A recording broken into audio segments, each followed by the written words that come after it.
person having received her high school diploma, her BA in history, a minor in psychology, a law degree, and a master's degree, education is first and foremost for me.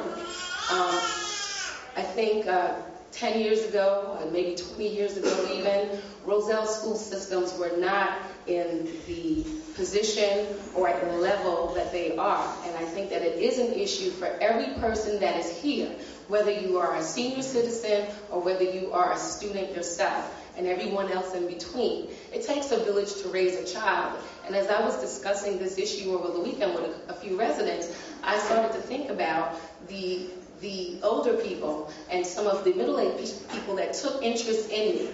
And, notwithstanding that our taxes are high and that really 33% of our budget goes towards the school system, I think that we need to invest in our children. And sometimes investing in our children doesn't mean just throwing good money after bad. It means that maybe some of you with skills, some of you that may have degrees in mathematics and in science and some of those things can come out and volunteer your services so that we can educate our children. That notwithstanding, let me just say that sports sometimes is the catalyst for many students to achieve and to receive scholarships. So at the same time, we have to do a balancing act as a community. Yes, we have to make education first and foremost, because education is the key. If our children can't read and if they can't speak, they can't communicate. They can't live and they can't be productive citizens. But at the same time, statistics tell us that we are a nation that is overweight, that basically has all types of health problems, and it comes from lack of exercise and lack of sports. So we have to balance things here. We have to balance interests. Students have to be active, and at the same time, many of them, where their parents are unable to finance their education, they have to find their way through sports. So I think it's just really a matter of balancing those things, but always keeping in mind that education is first. Thank you. It was sport or schools, which is more important. This question may have different sections. I don't know if you guys are familiar about what happened for the last Board of Ed. There were issues about building new fields or building schools or building both of them. I think Sally touched the point about the school. She believes in education. I do too. I came from Haiti, with the luggage. I went in university in Haiti, but I didn't finish. When I came here, everybody said, you know what? You have an accent. You cannot never be an administrator. I prove all those people wrong. If you go to school, I attend King University. I went to Federal Education. I'm a certified public manager. I have a Bachelor of Medical Technology, and then I speak 4 different languages. I believe in education too. My daughter is in college, and I'm teaching her now, telling her, if you don't finish college, yes, you can have a job, but you won't be able to control your destiny. I control my destiny.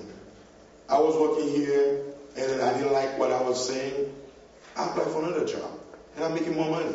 So education comes first.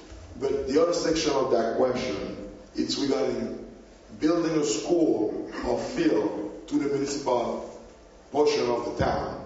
With you guys, taxpayers, building a school or field without the Board of Ed knowing, or without the Board of Ed going to you guys for a referendum. This is what the question is about exactly. I think that's what the questioner was asking.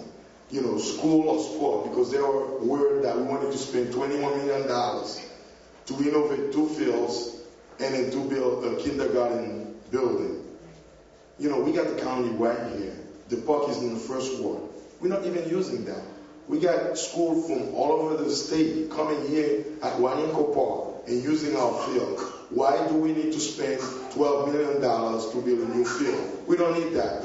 We need a new school. We need to go for a referendum. We need you guys as taxpayers to decide if we need a new school and a new building. When I was a Board of Ed, we felt 2 referendums, but I could work with Tony Esposito, he was a board president, and I was a chairman of Building and Ground. We built 28 new classrooms without you guys paying a penny for it, because we got a match from the state and we saved some of the money. So this is what it's about. Yes, we can improve the school system. We need to work together. Again, it starts at home, because my 3 kids are very successful. My wife is a teacher. I'm out there every night.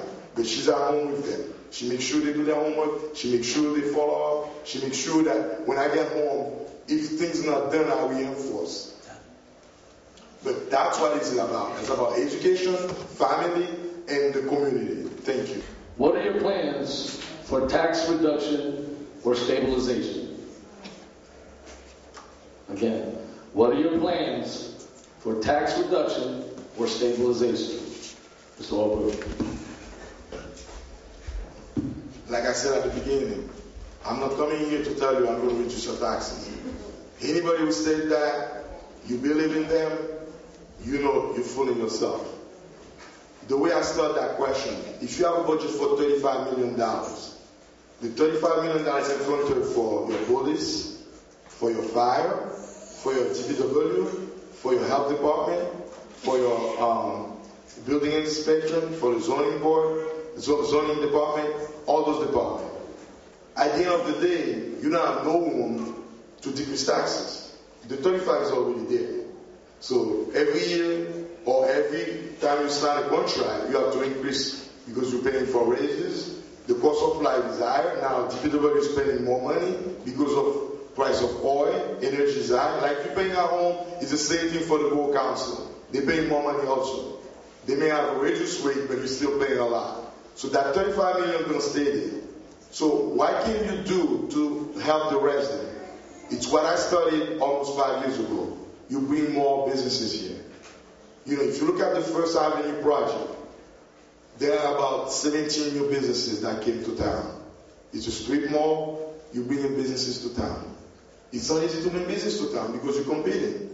You're competing against Hillside, you're competing against Cranford, you're competing against Elizabeth, you're competing against everybody. The guy who wants to spend money in the town is looking for advantage. So you got to give him a break. So what happened here, they give this developer a tax abatement. And let me explain to you what this tax abatement is. The tax abatement is a three-way street. When you pay your taxes, you're paying for municipal, for the board, and for the county. When you give somebody a tax abatement, they're still paying the municipal portion, but they don't pay the county and they don't pay the Board of Ed because it's not a school, it's not a housing, it's just business. So that's what we need to do. Bring more business to town. As we bring business to town, we want to help stabilize the taxes. We got so many abandoned houses. People just walk away because the economy is too tough. We got about 30 houses for sale just on the first one. I walk street by street. We have about 30 houses. And then the funny part, if you guys drive on Linden Road, 330 Linden Road, that house was one of the beautiful houses in town. I mean, in our ward. Those people just walk away. The weeds were about that high. People were complaining about that. And I told them, this is the role of the councilman. You should not tell me who's supposed to cut the grass. I call Councilman Jamal Ali. Within 12 hours, they cut those grasses. Okay? This is why we need to work together. As your councilman, I'm not going to be your intermediary, and I'm going to try to resolve as many issues. Not even before you call me, because I'll be walking the ward, I will see the issues. Thank you. I unlike my learned opponent here, I disagree that there is not opportunity to reduce taxes. One of the things that I proposed last year was a revaluation of our tax assessments, our assessed values. Now, statute provides that should be done really every 10 years. Now we're at a level right now where we're 20 years in and we haven't had a reval done. What happens once you've allowed so much time to pass is that, of course, the market and values change. But that notwithstanding, you find that you have a great number of people that may have made improvements, that may have done additional work on their properties, that should be paying more, should be paying what we call their fair share, but they're paying significantly less. And then you, the neighbor, who may not have done anything on your property for 10, 15, 20 years, you're in some instances paying more than the person who didn't go and, follow the proper procedure in order to get the applications, the construction permits and things that they need.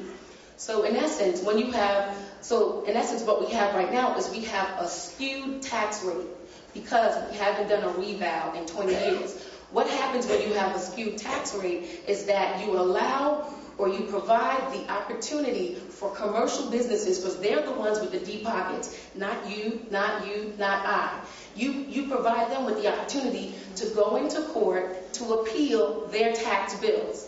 And because they have the deep pockets, they fight our attorneys, they fight our tax assessors. And let me just say that last year alone, we lost so many tax appeals based on this skewed tax rate, because the revow hasn't been done now in 20 years, that all of the anticipated revenues that we thought we were getting from our commercial base, albeit very small, we didn't get. So then council has to try to determine where they're going to